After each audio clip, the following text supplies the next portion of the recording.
Hi, today I pick up with the book The Art of Being and Becoming by Hazrat Inayat Khan.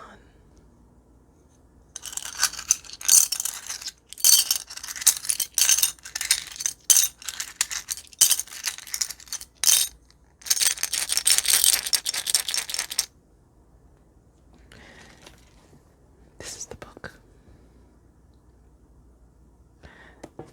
Let's see where I left off.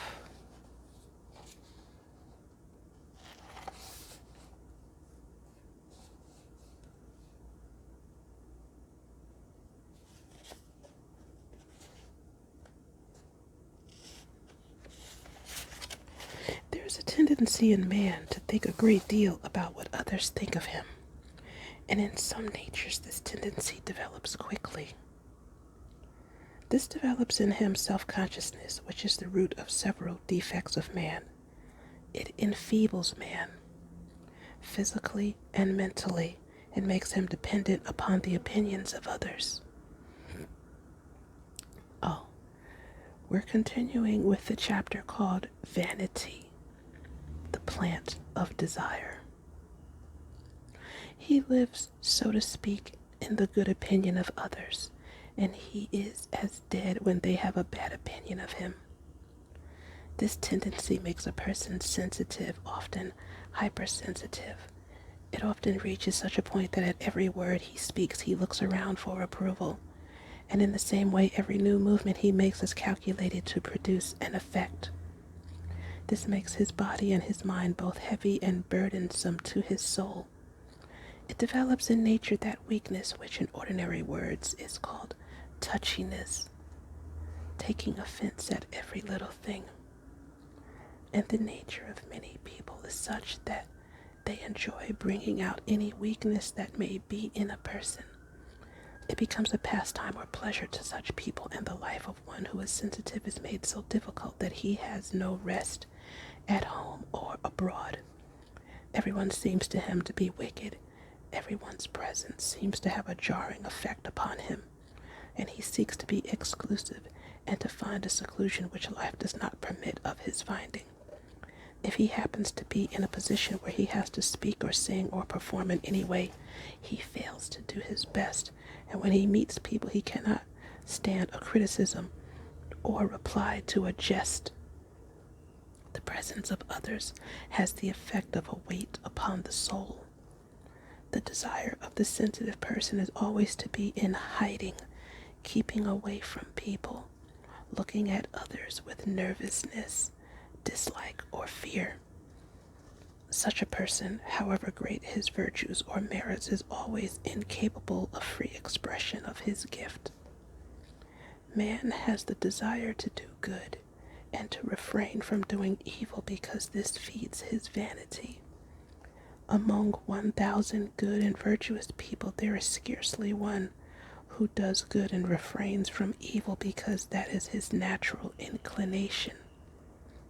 The majority of those engaged in art, science, religion, or politics are conscious all the time of the opinions of others, and they can only work upon the lines they are following if appreciation comes from some quarter.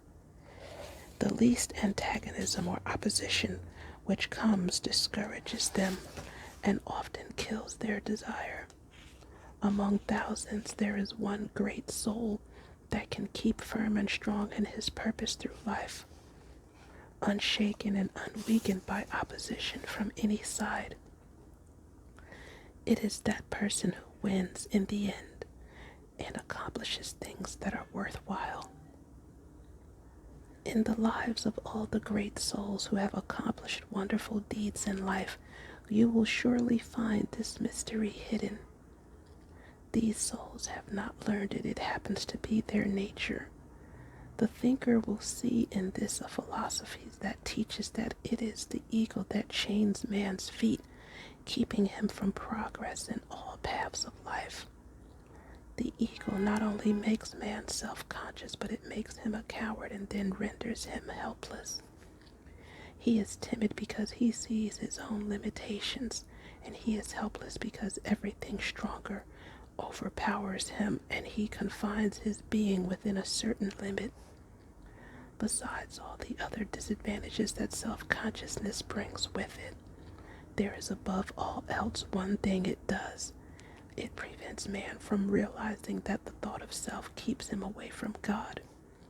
In the heart of man there is room for one only, either for himself or for God. Chapter 14. The Purification and Training of the Ego. The human ego has two sides to its nature. One side strives for its nature's demands, and that side of the ego may be classed as the animal ego. But there is another side that manifests when the ego shows its agitation for no other reason than intolerance. This feeling is a kind of blindness or intoxication, and it arises from an excess of energy coming out from the soul quite unrestrained. It covers, so to speak, the light of the soul, as smoke may cover the light that comes from a flame. In order to allow the divine spirit to guide one's life, one must clear the soul of its smoke part, leaving only the flame to illuminate one's life. It is the nature of the ego during its period of ignorance that all that is very beautiful or powerful, and all that is below the standard of its ideal agitates it. This sensitiveness may increase to such an extent that all that does not bring any comfort or joy or happiness to the ego may become repugnant to it. It is this ignorant stage of the ego that in the Sanskrit language is called by the wise ahamkara. The whole method that the wise have taught in any age and in any part of the world has been for recognizing and understanding this ignorance, which is the primary nature of the ego, and then for purifying one's ego from this by gentleness, by humility, by self-control, by tolerance, and by forgiveness. Man can dissimulate this ignorance, but that is not enough. Often, outward manner may become a mask over something ugly hidden behind it. There is only one thing that can free the ego from this ignorance, and this is the love of God, the contemplation of God, and the knowledge of God. Love of God comes from belief in God. Belief is the first thing necessary, but belief needs support. It can be kept up by the belief of others surrounding one or by learning or study that will strengthen it. But he to whom the love of humanity is unknown can never know the love of God. As you can see the painter in his picture, the poet in his poem, the musician in his music, so in humanity you can see God. It is a science and an art to understand the nature of the human ego and to train it. One can understand its nature by a study of human nature, but one can learn the way of training it by training one's own ego. Man can train his ego by being patient with all around him. That has a jarring effect upon him, for every jar upon the soul irritates the ego. When man expresses his irritation, he develops a disagreeable nature. When he controls it and does not express it, then he becomes crushed inwardly. The idea is to rise above all such irritations. The very nature of life has a jarring effect, which every sensitive soul can feel. If a person wishes to keep away from all jarring influences, he had better not try to live, for life is a continual jarring. Life is motion, and it is the nature of motion to strike against something. Strength is not what is required to stand against the jarring influences of life. There is no wall of stone or of iron that can always stand against the waves of the ocean, but a small piece of wood, little and light, can always rise and fall with the waves, yet stay always above them, uninjured and safe. The lighter and the littler man's ego becomes, the more power of endurance it has. It is two strong egos that strike against one another. The little ego, the light ego, just skips over when the powerful wave of a strong ego comes, allowing the latter to knock itself against a stronger wall that may throw it over. The art of dealing with egos of different grades of evolution is to learn gentleness, tolerance, and forgiveness, which all come from charity of heart. When a person stands on the same plane as the other, then he is subject to the influence of another ego. But if he rises above it, then every influence of the other ego falls flat. There is a poem in Hindustani, the verse of Ghalib. The world seems to me like a children's playground. How unceasingly busy the infants seem with their toys. Verily, the secret of peace is hidden under the cover of the ego. In order to learn forgiveness, man must learn tolerance first. There are people whom man cannot forgive. It is not that he must not forgive, but it is difficult to forgive beyond his power. And in that case, the first thing he can do is to forget. The first step towards forgiveness is to forget. It is true that the finer the person is, the more he is subject to being hurt by the smallest disturbance that can produce irritation and inharmony in the atmosphere. A person who gives and takes hurt is capable of living an easy and comfortable life in the world. But life is difficult for the fine person, for he cannot give back what he receives in the way of hurt, and he can feel it more than an average person. Many seek protection from all hurting influences, but the canopy over the earth is so high that a wall cannot be built high enough. The only thing one can do is live in the midst of all inharmonious influences, to strengthen the willpower and to bear all things, yet keeping a fineness of character and a nobleness of manner together with an ever-living heart. To become cold with the coldness of the world is weakness, and to become broken by the hardness of the world is feebleness. But to live in the world and yet to keep above the world is like walking on water. There are two essential duties for the person of wisdom and love: to keep the love in his nature ever increasing and expanding, and to strengthen the will so that the heart may not be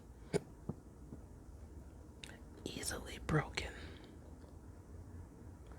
Balance is ideal in life. Man must be fine and yet strong. Man must be loving and yet powerful. There is no better way of training the ego than denying it what it wants for the satisfaction of its vanity. Spirituality may be called a capacity. Plainly explained, it may be called a depth. In some people there is naturally this capacity, this depth, and in some it may be made. In order to collect rainwater, people dig the ground and make a capacity for the water to collect. So in order to receive the spiritual life and light, one must open a capacity within oneself. The egoist has no capacity, for it is his ego that makes the heart, so to speak, solid, giving no accommodation to the essence of God. The more one denies the demands of the ego that satisfy its vanity, the more capacity one makes to be filled by the life of God. It is painful sometimes, and it is often seems hard to deny all that the ego demands, but it always results in great satisfaction. When the will is able to rule one's life and not one's bodily appetites or mental fancies, then there is the reign of the golden age, as the Hindus say. There is no injustice and there is no reward. When man finds disturbance in his life, a lack of harmony in the external world, he must take refuge in the reign within, which is the kingdom of God. To a Sufi, this body is the temple of God, and the heart is his shrine. As long as man keeps God away from his temple, from his shrine, his limited ego reigns. And that reign is called by the Hindus the Iron Age. A person who has not opened his heart to God for him to abide in may yet be a good person, but as his life will be involved in the activities of the world, his ego will turn from bad to worst, culminating in the worst state of mind. It is that condition of mind which is personified in the religious term Satan. In order to learn to realize I am not, but God is, one must first deny oneself for one's fellow man, respecting another, enduring a person or an action that is uncongenial to oneself, tolerating all, overlooking the faults, and covering the weakness that one finds in one's fellow men, being ready to forgive. All these things are the first lessons in self-denial. Chapter 15, Self-effacement. The only difference between spiritual attainment and the continual struggle of life is that in worldly life one struggles in another direction. In worldly life, be it in business or politics or industry or whatever one's life path, if a person proves to be lacking in that power which enables him to struggle along, he meets nothing but failure. He may be a good person, a saintly person, a spiritual person, but that does not count. It is for this reason that many in the world lose faith in goodness and in spirituality when they see that this goodness does not seem to count in life. It is absurd for a spiritual person to say that by spirituality, goodness, and piety, one's worldly struggle will be helped. One should have the inspiration and power to answer life's demands. In life's struggle, the seeker on the spiritual path should not forget that floating in the air is no good. Standing on the earth is the first thing necessary. There are many who dream, who live in the air, but that does not answer our purpose. When they complain that they are doing spiritual work yet are in bad circumstances, they forget that the language of these paths is different. The law of these paths is different. That is why I distinguish between these two paths in order to make it clear that the one has little to do with the other. This does not mean that the wicked person will succeed or that success is gained by evil. If it were so, it would only be a mortal success. Nevertheless, one would not blame the spirit for failure in worldly things, for worldly things belong to another inspiration. If it were not so, all great sages would be millionaires. I'm going to stop here. Thanks for watching and listening. Like and subscribe. Catch me in the next video. May you find lasting happiness. Bye.